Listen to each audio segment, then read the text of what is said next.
Hello, this is State Senator Dale Ryder, and welcome to another edition of the 2-Minute Drill. I'm here today to talk to you about a legislative proposal filed just earlier today by Democrats here in the General Assembly that would provide yet another state taxpayer-sponsored bailout of the City of Chicago.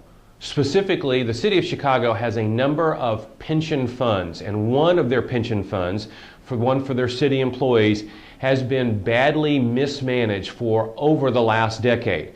And the answer that the City of Chicago has brought to Springfield and to the Capitol isn't to cut out all waste and all fat from the city's budget to try to make the pension payments they need to.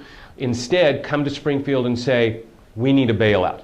And of course, the answer brought by City of Chicago Mayor Rahm Emanuel and the Democrats is another tax increase.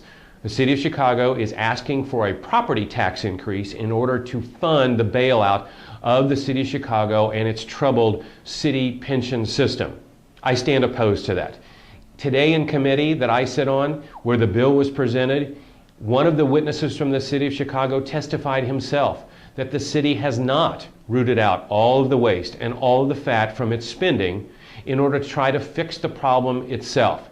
It seems to me that whether or not it's the City of Chicago or it's state lawmakers here in Springfield or members of Congress and the President out in Washington, that should be our first job. Our first job should be to try to carve out all the wasteful spending that we see in government before we ask the taxpayers to cough up even more of their hard-earned money. That's not been the Democrat way here in the last several years, and clearly the City of Chicago's proposal, which is being sponsored by the Democrats here in Springfield, demonstrates that that still is not their way of thinking. They want more of your money to fuel more and more government spending. I'll keep you updated on this pension plan and the Chicago bailout. Thanks again for joining me for a new edition of the 2-Minute Drill.